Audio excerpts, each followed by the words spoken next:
যেদিন স্বামী স্ত্রীকে চিনবে না, স্ত্রী স্বামীকে দেখে পালিয়ে যাবে, বন্ধু বন্ধুরে চিনবে না, পীর সাহেব মুরিদরে চিনবে না, মুরিদ পীর সাহেবরে চিনবে না, দলের কর্মী তার নেতারে চিনবে না, নেতা তার কর্মীরে চিনবে না, বন্ধু বন্ধুরে দেখে পালাবে। এই কঠিন মুহূর্তে সূর্যটা মাথার কাছে চলে আসবে, জমিনটা তামার জমিন হবে, আজকের জমিনের মতো নয়। মানুষ ঘর্মাক্ত, ক্লান্ত, শ্রান্ত মাথার মগজগুলো কানের ছিদ্র আর নাকের ছিদ্র দিয়ে বেয়ে বেয়ে পড়বে। বিশ্বনবী ফরমান, ময়দানে 7 শ্রেণীর ব্যক্তিকে রব্বুল আলামিন তার আরশের নিচে ছায়া দিবেন। তার মধ্যে প্রথম শ্রেণীর ব্যক্তি হলো ইমামুন আদিল। ইমামুন আদিল, ন্যায়পরায়ণ শাসক, যে ইনসাফের সাথে বিচার করে, যে জাস্টিস সমাজে সার্ভ করে, যে সুশাসন নিশ্চিত করে, ওই ইমামুন আদিল। আদিল শব্দটা বুঝছেন না? ইন্নাল্লাহা ইয়া'মুরু বিল আদল, পাইছেন? আদিল।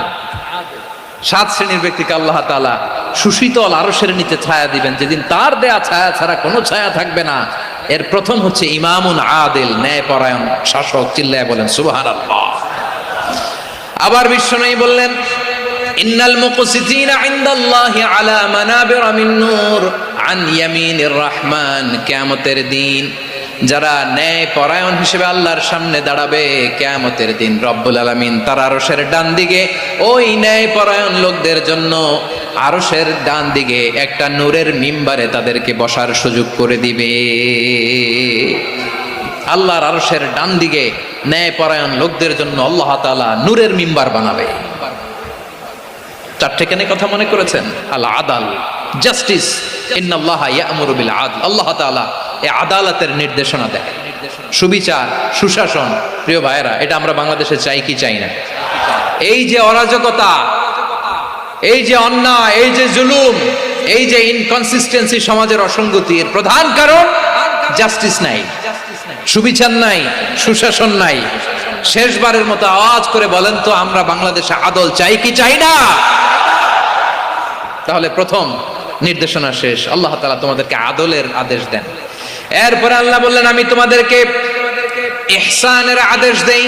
ইন্নাল্লাহা ইয়া'মুরু বিল আদলি ওয়াল ইহসান। আমি তোমাদেরকে যেমনি আদলের নির্দেশনা দেই, তেমনি ভাবে তোমাদেরকে ইহসানের। ইহসান আওয়াজ হবে, আমি বিশ্বাস করি না। আওয়াজ করে বলুন আল ইহসান। ইহসান মানে কারো প্রতি সফট হার্টেড হওয়া, মহানুভব